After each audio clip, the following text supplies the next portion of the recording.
अपने आप को डेलिकेट कर रही हूँ, क्योंकि कई बार हम बैकस्लाइड हो जाते हैं। और सच में ये सच है कि ये हम सबको ध्यान रखना चाहिए कि वो हमारे गुनाह के लिए मारा गया, गाड़ा गया और तीसरे दिन जी उठा। और ये भी हमें ध्यान रहे कि वो हमसे बहुत प्रेम करता है। फिर भी हम इस बात को भूल गए हैं कि आप कहाँ से लाए गए थे और आप क्या थे और आप माफ़ किए गए हैं। आप इतना सब जानने के बाद में भी आपने अगर अपने मन को कठोर कर लिया है, तो मुझे लगता है कि हमें अपनी गलती को रिपेंट करने की ज़रूरत है।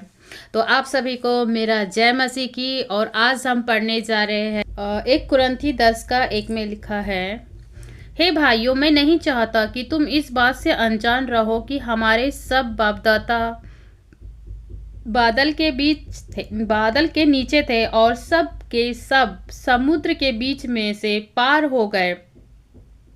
और सब ने बादल में और समुद्र में मूसा का बपतिस्मा लिया और सब ने एक ही आत्मिक भोजन किया और सब ने एक ही आत्मिक जल पिया, क्योंकि वे इस आत्मिक चट्टान से पीते थे जो उनके साथ चलती थी।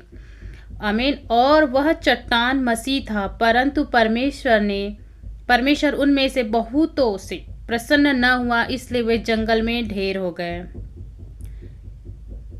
तो ये बातें हमारे लिए एक दृष्टांत में ठहरी है। आमीन, हालेलुया। तो आज हम इस वचन के द्वारा परमेश्वर हम सभी को ब्लेस करे और आशीषित करे। और परमेश्वर ने मुझसे जो बातें की है, आज मैं वही बातें मैं आप लोगों से शेयर करने चाह रही हूँ। परमेश्वर हमारी सहायता करे। यहाँ वे प्रभु से वो करने को मना कर रहे हैं जो इज़राइलों ने किया, और आज हम भी ऐसे ही करते हैं। जब मूसा इज़राइलों को उस मिस्र संसार से निकाल ले आ रहा था, उसी रास्ते में लाल समुद्र मिला। और समुद्र कहने से ये पता चलता है कि सच में समुद्र कितना बड़ा होता है और कितना बड़ा होगा उस समय में। और पीछे फिरौन की सेना लेकर फिरौन अपनी सेना लेकर के आ रहा था। लेकिन जब सबने ये देखा कि सामने लाल समुद्र है, तो वे सब के सब डर गए। जाहिर सी बात है कि लाल समुद्र सामने में देखेंगे और एक तरफ फिरौन की सेना है और एक तरफ समुद्र है, तो हम भी होते तो हमें भी लगता कि एक तरफ खाई और एक तरफ कुआं। शायद मूसा को भी वही डर लगा और उनके साथ में रहने वालों को भी डर लगा। उन्हें पता ही नहीं चल रहा था कि हमें अब किस रास्ते से जाना है, ना उन्हें कुछ रास्ता सूझ रहा था। और जब इजरायली डर करके चिल्लाने लगे, तो जाहिर सी बात है कि मूसा का दिमाग काम नहीं कर रहा था। तब उसने परमेश्वर को पुकार के कहा कि खुदा मेरी मदद कर, हे परमेश्वर मेरी मदद कर, अब मैं क्या करूं। तब परमेश्वर ने उसे कहा, अपनी लाठी उठा और समुद्र में मार। आज हम भी संसार में इतने डूबे हुए हैं, हम इस संसार के सांसारिक भोग विलास में, लस्टों में इतना विलीन है, इतनी आदत हो चुकी कि हमें पता ही नहीं चल रहा कि क्या सही है क्या गलत है। लेकिन हमारा परमेश्वर बहुत प्रेम करता है हमसे। आमीन, हालेलुया। और कहीं ना कहीं किसी को हमारे लिए वो खड़े करता है, जैसे इज़राइलों के लिए मूसा को। और प्रभु ने हमें चुनने के पहले सच में किसी न किसी को पहले चुन लिया होता है। प्रियो, मैं जैसे मुझे चुनने के पहले परमेश्वर ने किसी और को खड़े किया, ताकि मैं उसके द्वारा उस सुसमाचार को सुनूं और परमेश्वर के मैं करीब आऊँ। और शायद सामने वाले को भी पता चला, तो उसके पहले तो आप सभी जब सुन रहे हो तो आपको भी कोई ना कोई पहले अगर सुसमाचार बताया है, तो पहले किसी को चुना गया। तो सच में परमेश्वर जब हमारे जीवन में कार्य करता है, तो उसके पहले हमको चुनने के पहले वो किसी न किसी को एक तैयार कर लेता है। आमीन, हालेलुया। तो उस समय क्या हुआ कि उस समय जब मूसा को परमेश्वर ने चुना, तो परमेश्वर ने उसे लाठी दिया और उस लाठी के द्वारा परमेश्वर ने अपने कार्यों को दिखाया। और उस समय जब समुद्र सामने आया, तो मूसा ने अपने उस लाठी को समुद्र में मारा और समुद्र का पानी 2 भाग हुआ। तो उस समय तो मूसा के पास में लाठी थी, पर आज हमारे पास में हमारी लाठी क्या है? हमारी लाठी आज परमेश्वर का वचन है। आज हमारे भी लाइफ में इतने सारे तूफान आते, इतने ही सारे लाल समुद्र आके बीच में खड़े हो जाते, बहुत से तूफान और बहुत से फिरौन की सेना हमारे पीछे पड़ी रहती है। तो आज हमको उस वचन को अपनी लाठी बनाना है, और उस वचन की लाठी से आज हमें वो हमारे हथियार है, वो हमारे तो आज हम उस हथियार को पकड़ करके हमें उस शैतान को दो भाग करना होता है। तो आज हमारे लिए हमारी लाठी परमेश्वर का वचन है। आमीन, हालेलुया। जब मूसा लाल समुद्र से कनान देश ले जा रहा था सारे इज़राइलों को, तब वह बादल जो पवित्र आत्मा को दर्शाता है उन सभी के साथ, और उसी समय उस बादल पवित्र आत्मा को जो दर्शाता है उन सभी ने उस टाइम पे मूसा के नाम का बपतिस्मा लिया, जो पवित्र आत्मा भी था। लाल समुद्र और आत्मिक भोजन भी और आत्मिक जल भी पिया, जो क्योंकि वे आत्मिक चट्टान से लिया गया और ये हर दिन लेते थे। और आज हम क्या करते हैं? हम क्या कह के बपतिस्मा लेते हैं कि हमें स्वर्ग जाना है, तो पिता पुत्र पवित्र आत्मा कहकर नाम से हम बपतिस्मा लेते और प्रभु भोज लेते हैं। लेकिन इसी में 5 वचन में लिखा है कि परंतु परमेश्वर बहुतों से प्रसन्न न था, इसलिए वे जंगल में ढेर हो गए।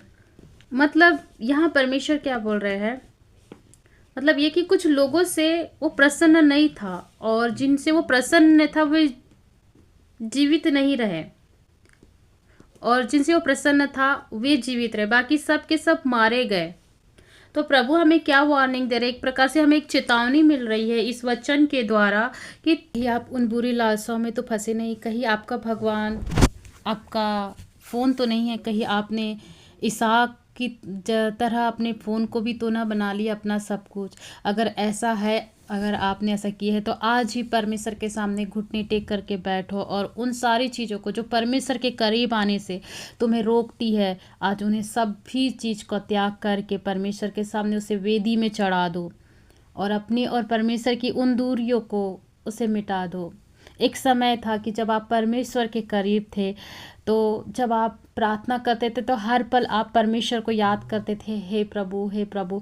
और जैसे ही आप उसके सामने जाते और बोलते कि प्रभु, और वैसे ही आपकी आंखों से आंसू छलकते थे। और आज जब आप सारी इच्छाएं आपकी जब पूरी हो गई है, तो आज आपकी आंखों से आंसू तक नहीं गिरते हैं।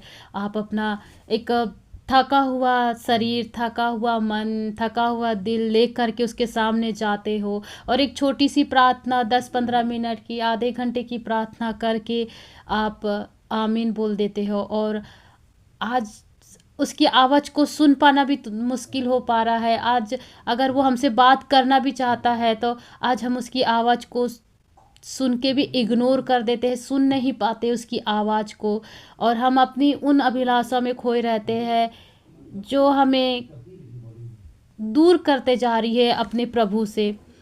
तो हम ये कहते हैं कि प्रभु मेरी बात नहीं सुन रहा है, प्रभु मुझे ब्लेस नहीं कर रहा है। कैसे करेगा जब उसे आपकी ज़रूरत है, जब वो आपसे बात करना चाह रहा है। तो आज हम उस समय को हम प्रभु को देने के बजाय हम अपने फ़ोन को दे रहे हैं, हम अपने एंटरटेन में जा रहे हैं, हम फालतू की गपशप मार रहे हैं। हमें कोई फ़र्क नहीं पड़ रहा है किसी भी चीज़ से, क्योंकि आज हमें परमेश्वर ने इतना ब्लेस कर दिया है कि हम उस चीज़ को भूल गए हैं कि हम सच में कहाँ से लाए गए थे, हम क्या थे और आज क्या है।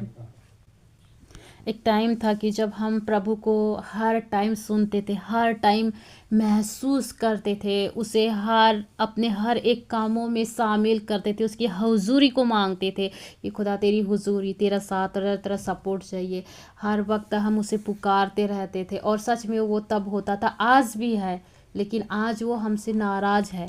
आज कहीं ना कहीं वो हमारी हरकतों से, कहीं ना कहीं हमने अपने पवित्र आत्मा को हमने दुखी किया है अपने स्वभाव से। मुझे लगता है कि पवित्र आत्मा, आज हमें पवित्र आत्मा से माफ़ी मांगने की ज़रूरत है, और पवित्र आत्मा से आज हम माफ़ी मांगते हैं तो सच में पवित्र आत्मा इतना अच्छा है कि वो हमें माफ़ भी कर देता है। तो प्रियो, मैं यही निवेदन करूँगी कि जो आपने खो दिया है, आज अपने घुटने टेक करके पवित्र आत्मा से माफ़ी मांगे और रिपेंड करे, अपनी हर एक गलतियों को, गुनाहों को मांग करके, उसके जो हर्ट किए हो उसे आप मान करके अपनी गलती माने और उससे माफ़ी मांगे कि मुझे माफ़ करे। फिर से अपनी पवित्र आत्मा से वो हमें भरे और हमारी सहायता करे, हम उसकी हुजूरी में सदा और सर्वदा रहे और उसको हम सुनने पाए। ये हमारी एक प्रार्थना है। आप प्रभु की आवाज़ हर पल हर दिन सुन पाते थे, उसे अपने करीब महसूस करते थे कि वो मेरे साथ रहे, और आप उसके बिना रह नहीं पाते थे। उससे मिलने को, एक बार देखने को तरसते थे पागलों की तरह, उसको उसके लिए रोते थे। प्लीज़ आप एक बार सामने आ जाओ। कुछ नहीं, बस आपकी मौजूदगी, आपकी हुजूरी और आपके प्रेम से भरना है।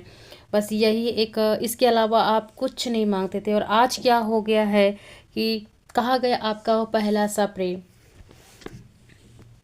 अगर आप उस प्रेम को खो दिए हैं और उससे शोकित किए हो, तो आज ही जाओ और उसके करीब और उससे क्षमा मांगो, गलतियों को मानो। और वो बहुत दयालु है, आपको माफ़ भी कर देगा, क्योंकि उसने कहा है कि मैं तुम्हें ना कभी छोड़ूंगा ना त्यागूंगा। आमीन, हालेलुया।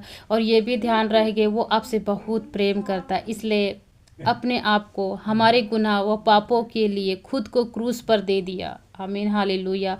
फिर भी आप इस बात को भूल गए हो कि आप कहाँ से लाए गए, आप क्या थे, और आप माफ़ किए गए हो।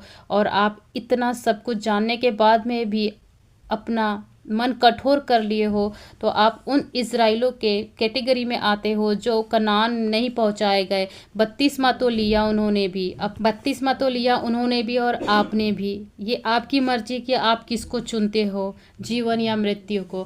क्योंकि जब इज़राइली उस आत्मिक भोजन को, उन्होंने जो समुद्र में मूसा के नाम से जब बपतिस्मा लिया, तो उन्होंने भी आत्मिक भोजन किया, आत्मिक जल पिया। और लेकिन उन्होंने अपने कुड़कुड़ाहट, अपनी जलन, ईर्ष्या और अपने स्वभाव के कारण वो कनान देश नहीं पहुंचाए गए। आज हमने भी यीशु पिता, पुत्र और पवित्र नाम का हमने बपतिस्मा लिया है, तो आज हमारा स्वभाव कैसा है? कहीं हम भी तो नहीं कुड़कुड़ाते? कहीं ऐसा तो नहीं है कि हमारा जीवन अभी भी वैसे ही है पुराना? तो आज हमें आत्मिक जब भोजन लेते हैं, तो हमारा स्वभाव में भी उस चीज़ को परिवर्तन होना बहुत ज़रूरी है। तो आज ही आप अपनी गलतियों को परमेश्वर के सामने माने और घुटना टेके। परमेश्वर बहुत दयालु है और वो हम सबको माफ़ कर देंगे। तो मेरा आज का जो मैंने वचन, मुझे परमेश्वर ने मुझे बात किया और मुझे बताया कि पहला सा प्रेम खो सा गया है, उस बारे में मुझे परमेश्वर ने एक कुरिन्थियों के वचन के द्वारा मुझसे बात की, और मैंने आप लोगों से शेयर किया। और मैं विश्वास करती हूँ और परमेश्वर से प्रार्थना करती हूँ कि परमेश्वर आप सभी को इस वचन के द्वारा बहुत ब्लेस करे और आपके अंदर में अपने प्रेम से भर दे, ताकि हम उस प्रेम को कभी ना भूलें जो हमें अनंत जीवन देता है। तो आप सभी को मेरा जय मसीह की। God bless you.